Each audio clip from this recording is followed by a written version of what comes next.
So it's Felicity from Get Your Rock Out, and I am here talking to the amazing Uli Jon Roth. How are you doing today?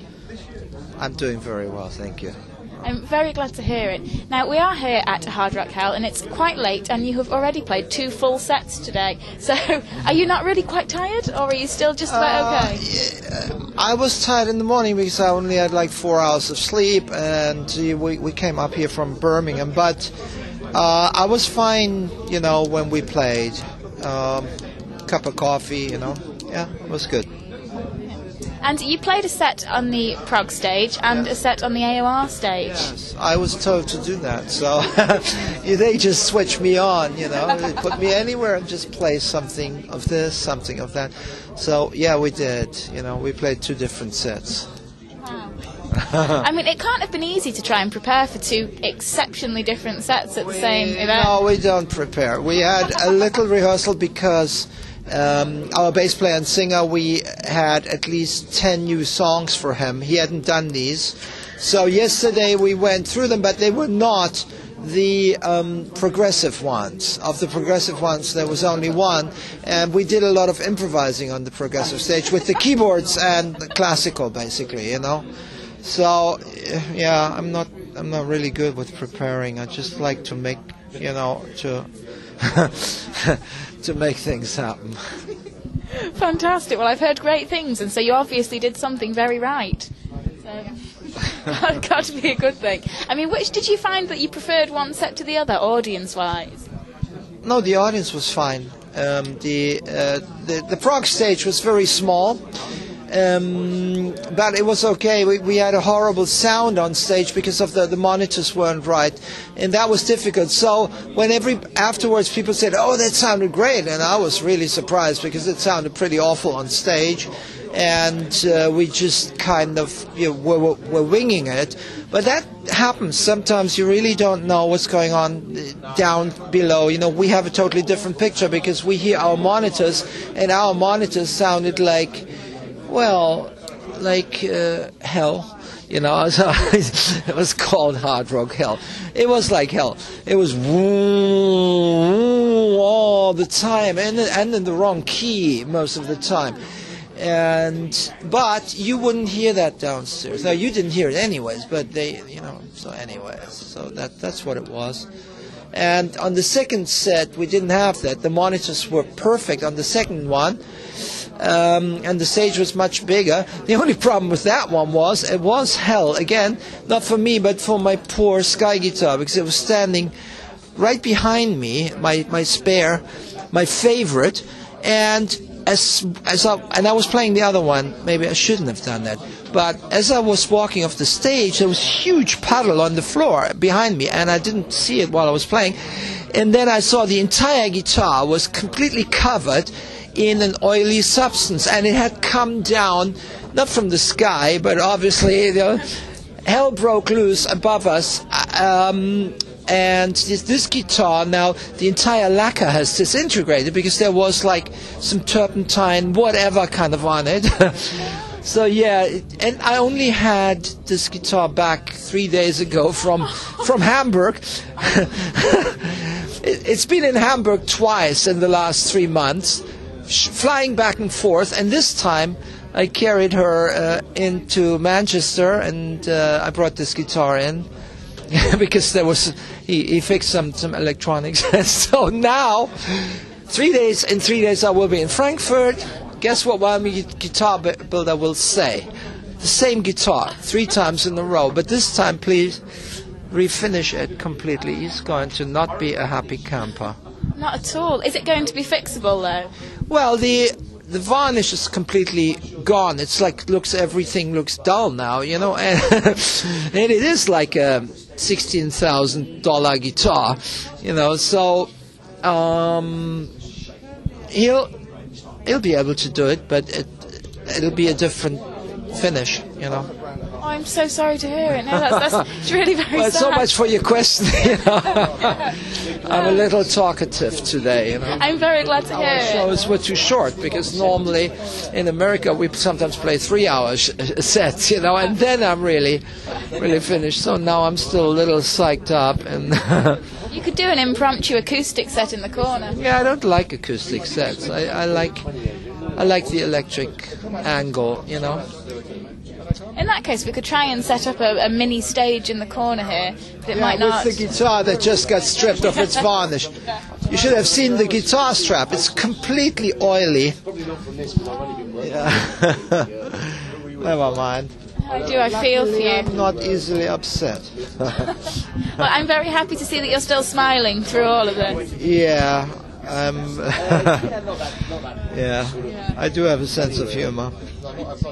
Well, I think that's very important in this job, to be honest. It's extremely important, I tell you. Because so many things go wrong a lot of the time, particularly when you're traveling that much. And if you ask for perfection, you're not going to get it. I've learned that a long time ago. I used to be different. I used to be so German, you know. And yeah, I mean, on stage with Electric Sun, I remember I was always wanting. I mean, I used to be like this general type, you know, a general. And you know, we used to do big lighting rehearsals, and I clocked it all in my mind. Oh, that spot there, then that one. That amount of brightness. And the same with the sound. I used to check the sound after every gig. Drove myself nuts. And during the gig, I was worrying about everything except for my guitar playing. And that can't be right either. So there came a point when I realized that. And then I started to never worry about anything again. I went the other way. So now I walk on stage like some bumbling idiot, and anything can go wrong. It doesn't affect me, and that's really good, because a lot of things do go wrong, you know, and yes, it doesn't affect me. So what's your worst horror story? My worst what? Yeah, your worst touring horror story. Oh, I don't know. There were, you know, you know, there's always things that happen, and I don't tend to dwell on these things. And afterwards, it's awfully funny when you talk about it, you know, years later. I don't know. I would have to dig that out. I've had some pretty hair-raising moments on tour. Nothing like, you know, throwing TVs out of the window. So I'm not that kind of guy, but yeah. Does that never really appeal to you?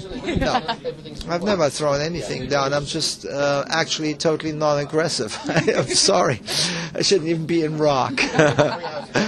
Relaxing with a cup of tea after the show, you know. Yeah, whatever, you know, but I just don't get angry. I don't have that emotion. I'm probably the only person that I know. It's nice that you're able to kind of keep a cool head when everybody else is not. I do keep a cool head, actually, yeah. I keep, I calm people down. Yeah, most of the time, you know. Well, I think it's a skill that most people don't possess, and so it's I think very lucky to have it as well. In this kind of job, I tell you, it is a godsend. Yeah. You know, there's a lot of people get very stressed out a lot of the time, and I relate to that. You know, I mean, if you have a certain level of perfectionism, and I do like things to be nice and right, but I have realized that if you strive for perfection too much, the danger is very often that you're losing the true essence of things, which is very often less than perfect. I mean, life isn't perfect. We are not perfect. We are walking through life without a rehearsal, and that's what I like. I don't want to know what's behind the next door. I want to open the door and be surprised and then deal with it. You know, I'm a thrill seeker. You know, and it takes a lot to make me surprised. You know, better be a hell of a scenario behind that door. You know, and this is how I lead my life. You know, it's not really for most people, I guess. It reflects on my guitar playing. That's why I walk onto the stage without a set list. You know. The band is usually hating it because they don't know what's coming, and it doesn't always work. You know, people get surprised when I call out a song that we haven't rehearsed. So that has happened because I tend to play with a lot of different musicians, and sometimes I don't quite remember. Because I have like a band in America, I've got one in Europe, or one in England. You know. And some of the musicians go, you know, like today we had the German keyboard player and sometimes the English drummer is in America or in Germany, so I get confused, but never mind. I mean, do you find it a challenge constantly playing with different musicians? Do you find that it's kind of harder to get into a groove with it, or are you just so used to it by now that it's starting to become kind of second nature? It's both. It's both. It is a challenge, and not everything is on the same level. Like, one musician will play one song better than the next guy or be more suitable, so you have a show with that outfit, and certain songs will gain from the presence of that person, while in other ways maybe the guy from America may be more suitable, It's horses for courses. I do like to keep things fresh. I mean, even our stage setup, sometimes I'm on the left, sometimes on the right, and it's, I don't know, I just want to keep it fresh, so it always feels like a first time, It's very important that to breathe, real life into songs that you've played for 40 years. Some of them I have played for so long, and now I'm revisiting a whole bunch of them which I haven't played for 40 years, because it's my 40th anniversary with the Scorpions. That's why we're doing this, But it's very easy to get into a rut, and a lot of musicians do, and they play the same thing over and over again, identically. And if I did, I would go mad. That was also one of the reasons why I left the Scorpions, because... Just the big hits night after night. When I was in them, the hits weren't that big. We had gold albums, but the biggest hits, they really wrote afterwards. But no, I don't like doing the same thing night after night. And in most bands, that is the case. They just do that because they want to be a predictable commodity, which is understandable, but it has never appealed to me, I think it's nice as well to have so much freedom in it as well, because you just, when you stop sticking to a defined set list, you just open yourself up for so much potential, and you can play to the crowd, I think, a lot more when you're, making it up as you go along. Yeah, because, I gauge the feeling that's in the hall, and if I had like a pre-written set list, and I remember that from the past, even with the Scorpions, sometimes you feel, oh, now that next song shouldn't really be the next song, but it's written on the set list, you do it anyway. What's wrong with this picture? Everything is wrong with that picture, so I don't do that. I pick up the vibe because the audience is so important. I can feel their presence, and if I feel, okay, now we have to bring the level down a little bit, calm everything down, then I'll do that, or if I feel we have to go to a higher point, I do that, and I can do it. It's more like you're flying an airplane in real time, and it's, and you don't know where the storm is, or you fly around it, or you fly right into the center of it, but you have the liberty to do that, and you're fully in sync with it, and when that happens, and when it is really good, then those are the nicest moments, and then that makes every show completely unique, and doesn't always happen, so it's always a question of how much you're connecting with the inspiration, and how well you're tapping into that, and how well you're able to actually transmit it, And you have had you've had a musical career that has, as you said, spanned 40 years. I mean, it's an amazingly long time to be doing this. I mean, do you have anything, looking back now, that you change about it, or are you just completely happy with where you are? No, I'm not completely happy. No, there are many things that I would have changed. All I know is that when I did these things, it was usually the thing that I felt I had to do because I didn't know any better. Now with hindsight, certain things I would have done completely different. Record certain albums in a different way. Play concerts in a different way. do this, do that, you know. No, I've learned an awful lot, and I wish I would have had that kind of knowledge like 20, 30 years ago. Yes, I would have done things differently, you know. Yeah, it always makes me wonder when I see people on a talk show and they say, no, I wouldn't do anything different. You know, to me, it always means that person hasn't really learned anything, have they? You know, I want to learn something. You know, I want to get better. I want to explore, and I'm not dead yet. Well, the day I stop learning, I'm dead.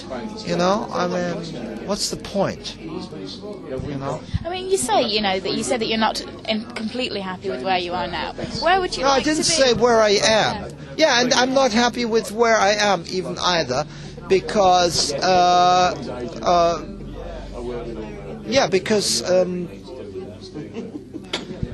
this time and age for music is not really good for the type of music that I'm interested in, you know.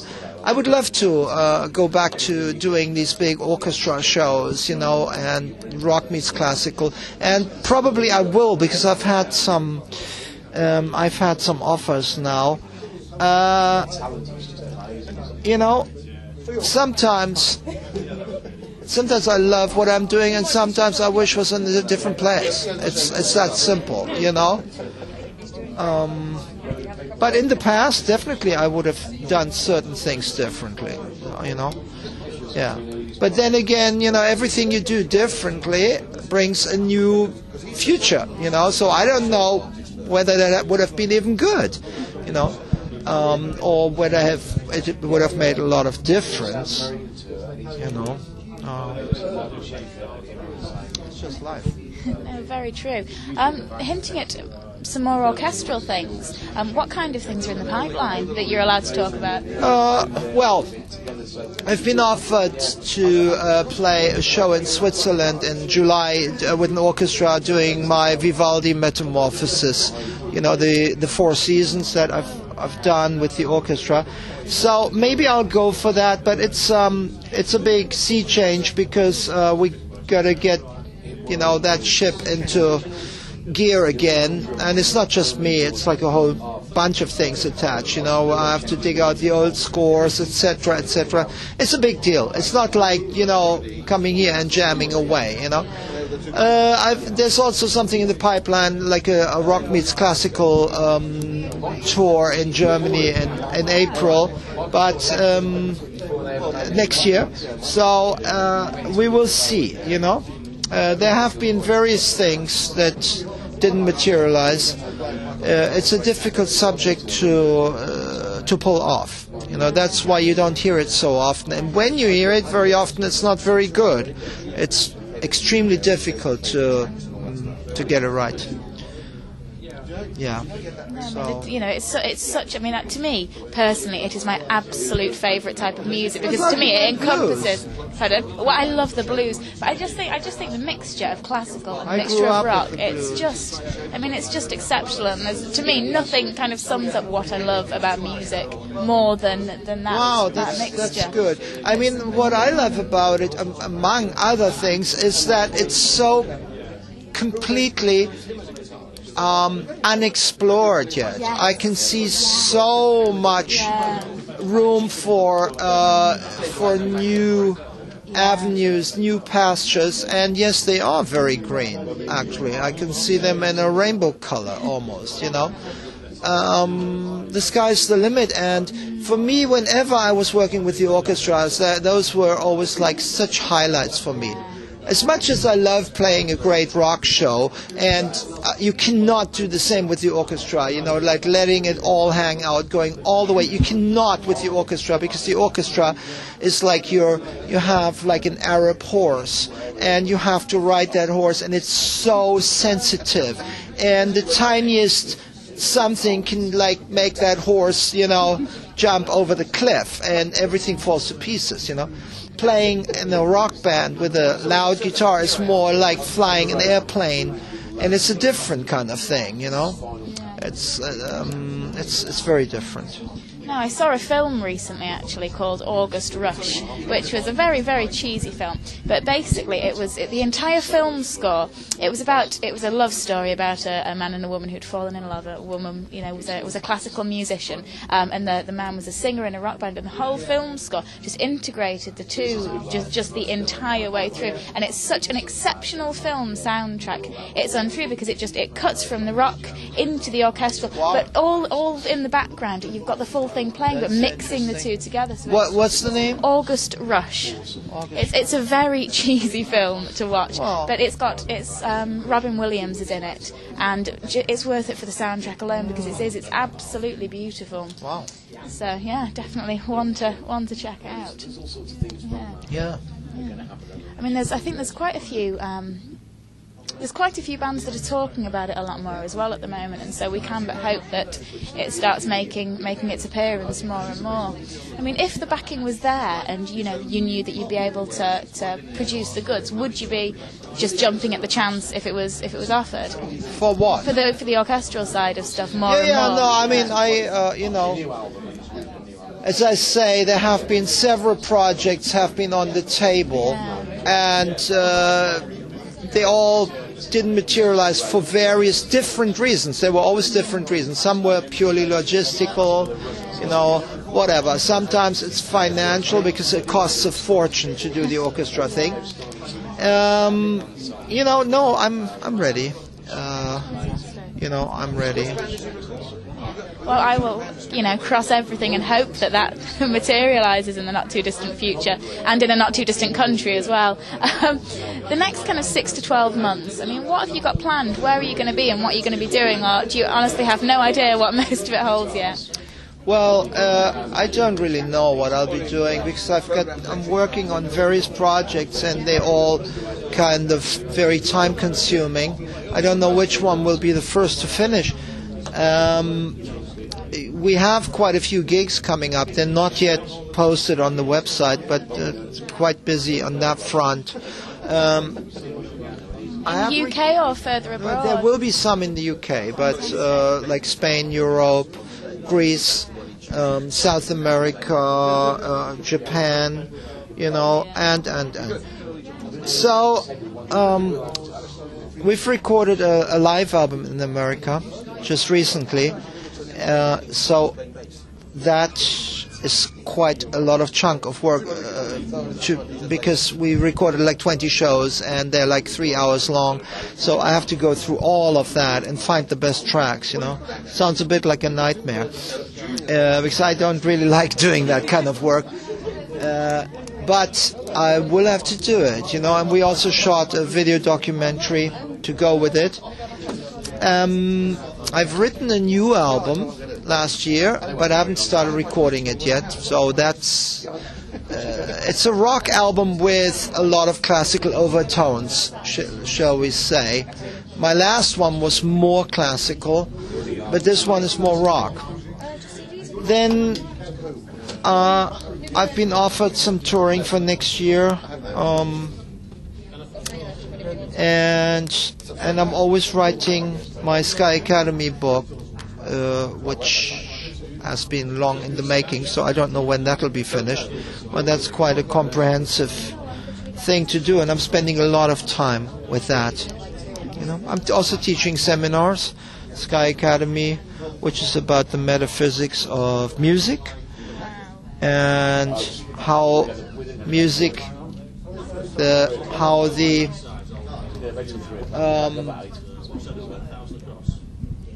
the laws of music are very much the laws that govern everything else, they govern life, physics, mathematics.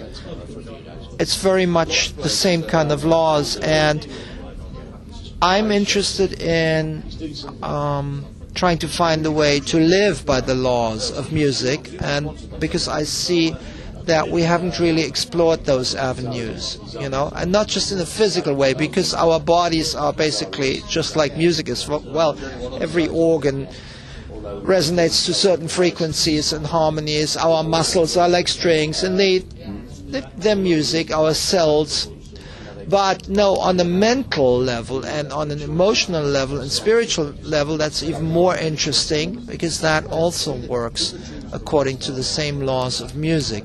And I found many years ago that within the space of one octave of music, I can see all these laws, how they unfold. And when I look at a tree or a butterfly or a person, I can see the same law in action that I see in music.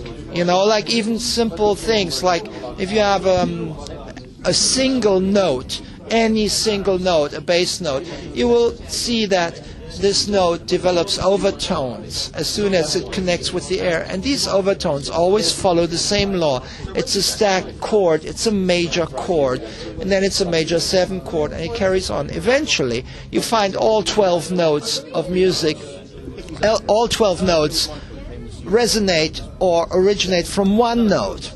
That is the root note. And those chords, like the major chord, is consisting of 3 components. You know, the fundamental root, then you have the 5th and the major 3rd, and that's all you need, because that makes the universe go round.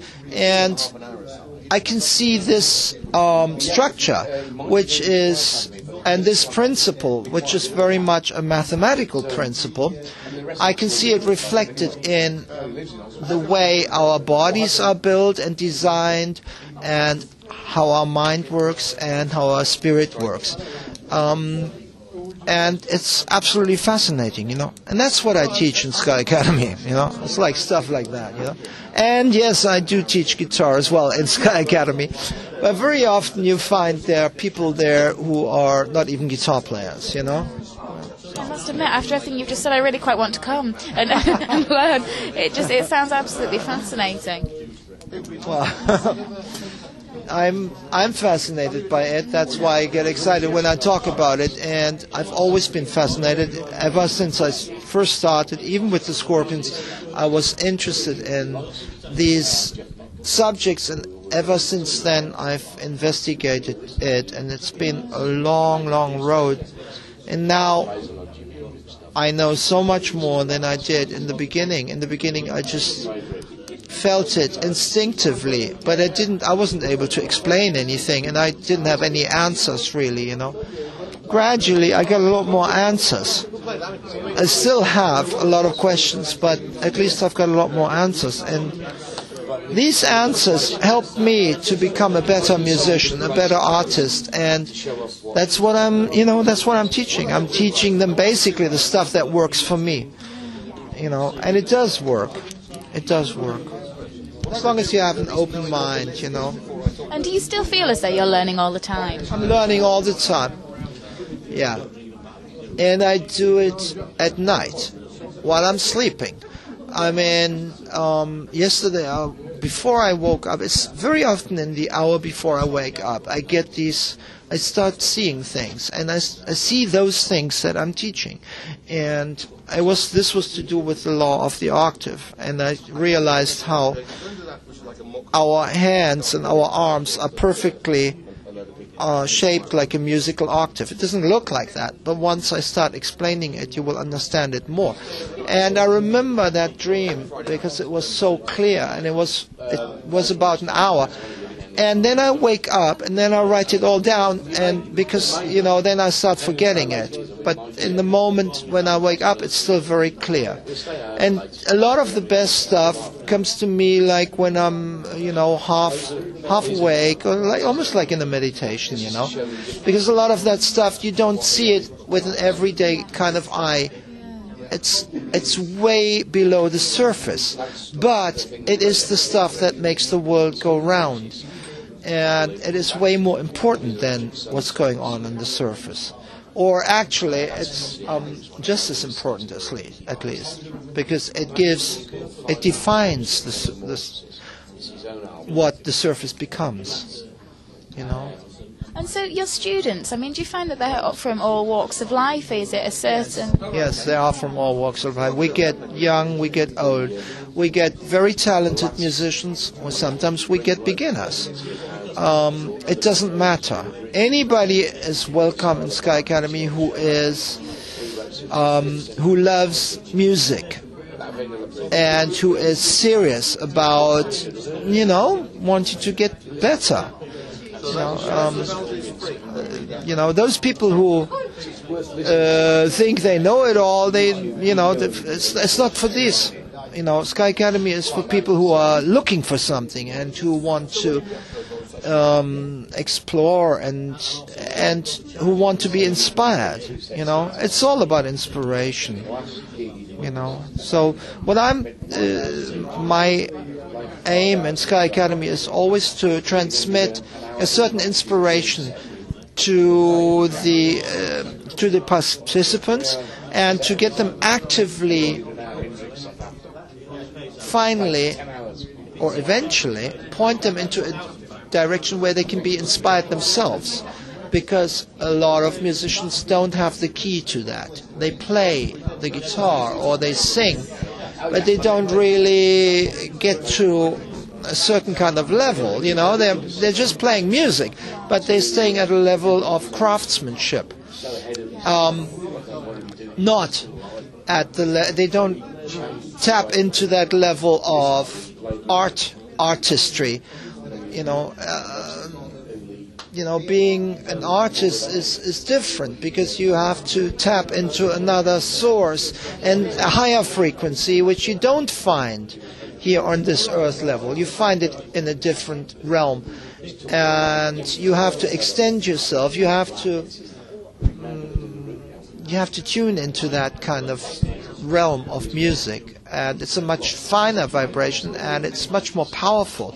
But unless you have the antennae to get there and to pick it up, you won't hear that. You have to awaken that inside of you. And in order to awaken that, sometimes you even have to become a different person. If you're like all earthbound in your mind, your music will be all earthbound. You won't get that. It'll be at the level of craftsmanship, and art is the higher octave of craftsmanship. So, yeah. And so what inspires you nowadays? I don't mean like musically, I mean just life in general. What does it take for you to get that inspiration? What do you still draw it from? It comes from everywhere. I wake up with a thought that I want to explore, and once I have a new question in my mind, that gets me going. I love to think about questions and then find the answers, and try and find the answers, because to every question there is a perfect answer, one perfect answer only. There are a whole bunch of less than perfect answers, and there is an even bigger bunch of wrong answers, and there is one opposite answer, Like, quite simply, the opposite of white is black, the opposite of hot is cold. There are always opposites. But every question is charged like a minus electrically, and every answer is charged like a plus. They are mutually attractive. All you need to do is get into the vicinity of the right answer, and kind of the question will suck you almost in. This sounds like completely ridiculous, but it works. This approach works. It's almost like the question wants to be answered. There's a magnetic pull, and when you find the answer, you know it, because it's a frequency. It's like a key that fits the lock. I've done it like that for years. It's the same when I'm improvising music. It's always, each next note you play is a question mark. You're constantly asking questions. What's next? What's next? What's next? It's not like I'm thinking about it while I'm doing it, but my subconscious is working like that. And I know there's always the perfect next note there in the ether. All I need to do is gravitate towards it. It's already there. I have to find it like some kind of sniffer dog, or like a magnet. It pulls me in. It's like a light, and it's got a certain color and the frequency. If I go towards that, I can't go wrong. And if I if I make the wrong choice, I know it because it's painful. You know, when it's right, it feels good. It's that simple, you know. Yeah, it probably all sounds very idiotic when you're like talking like that, but I tell you, that's the way I make music. That's absolutely fascinating. That's the way I live life. I've been monopolising you. I probably should let you go. You're not monopolising. I love talking about Sky talking Academy. I love talking about Sky Academy. It's not your average rock interview, is it?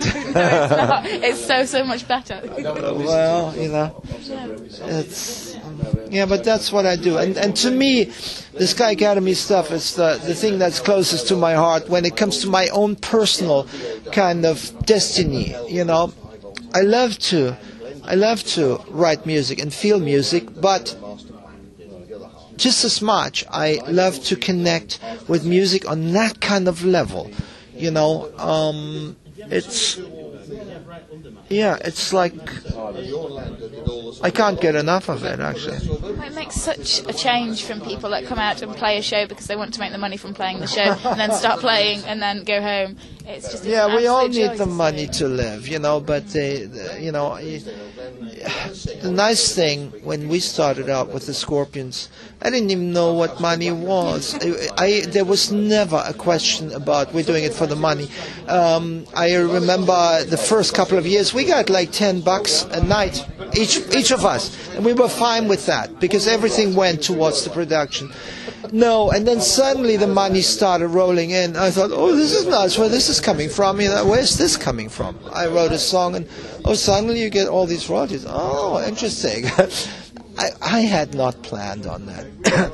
It was only much later when I had my own band that I started to realize if the finance isn't right, I can't do an album, I can't do this, I can't do anything, you know.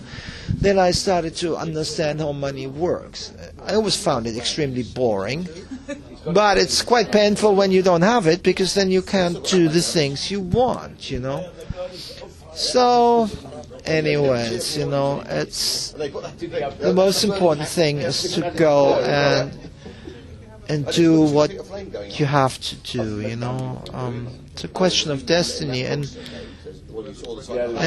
I found my destiny early on, and I'm just traveling along that timeline, you know, which is like every person has that, you know. Life is like you're traveling through an octave of music, and it follows a rainbow pattern, and it's a melody. Every life has a melody. Some are more in the minor key, some are more in the major key, or it alternates, and it's up to you which choices you make, you know, which chords you strike, and depending on which chord you play, the consequences are always around the corner, or sometimes they're like 10 years in the future, you know. So it's always important to try and play the right chords at the right time in life. Sing the right song and play the right melody, you know. Just try and get it right, because there is a lot of people nowadays say anything goes and there is no right and wrong. I completely disagree. There is absolutely one thing that is right and there's one thing that is absolutely wrong. It's very easy. All I need to do is play a chord on the guitar. And everybody knows that's right. E major, thanks. And everybody knows that is right. As soon as you detune even a fraction of a string, the entire guitar sounds out of tune. And it's that simple. Every kid knows the difference between right and wrong as soon as it is. Anyways, that's really it, you know. And the difference between right and wrong is very small. It's if you listen to a chord that's well tuned, you know, it makes you smile.